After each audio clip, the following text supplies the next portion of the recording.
Well, welcome back for another of Phil's fabulous cooking on his Meadows stove. It's been unseasonably wet and a bit cool today here in Adelaide.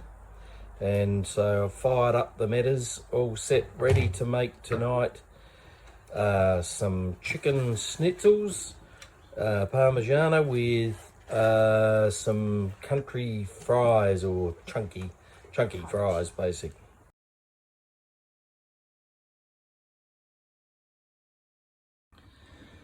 So setting up, and I've got the asparagus, just bringing it to the boil to be able to simmer. I've got a pan for the chips to be able to fry in, and a pan of oil for the schnitzel to be cooked on. So an update, I've got a bit of heat turned up. There's one of the rings off the central burner, and as my dear wife reminded me, a watched stove never boils, or whatever. And sure enough, there are tiny bubbles starting to appear in the asparagus. Isn't that a song? And if you note, I put a tester chip in the oil for the chips, and it's just starting to go, so we're fairly close to going to schnitzels. Okay, put a tester potato in the fry pan, and as you can see, the potato's sizzling, so it's time to go with the schnitzels. So first the schnitzels in, and you can see that it's sizzling away in the pan. And you can probably hear the fire here is burning. I've got my retros on, and I've half closed off the flue in the back to try to get the oven warm for the second part of the process, which will be the Parmigiana part, melting the cheese. My schnitzels, first one is nice and golden, sitting out the side.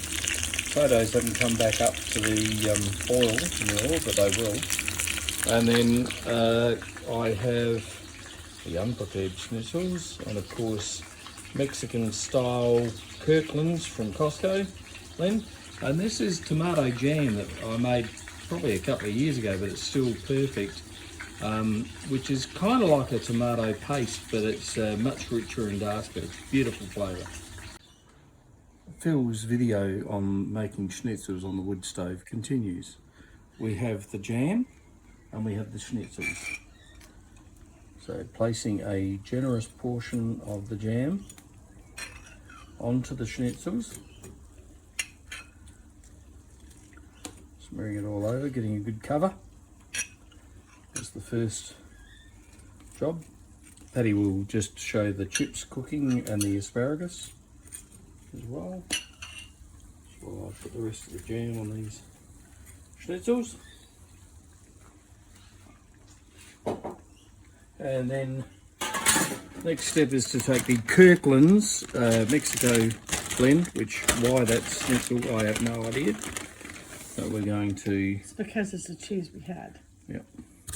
We're going to... It does contain Monterey Jack, which is an amazing American cheese that melts down really well. So we're putting a generous portion of the... I would say that's a generous portion. Yeah, we want to have... It's got to be covered in cheese. We're going to use up the cheese, so that's...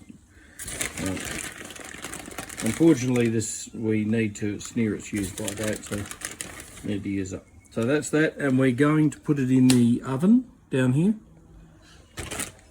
So Patty is going to show me opening the oven carefully, and we see that it's quite hot in there at the moment. And we're going to place that very high in the oven, because that's the closest thing to a grill that we have in our wood oven. And then we close it, and that's it for the moment. We'll bring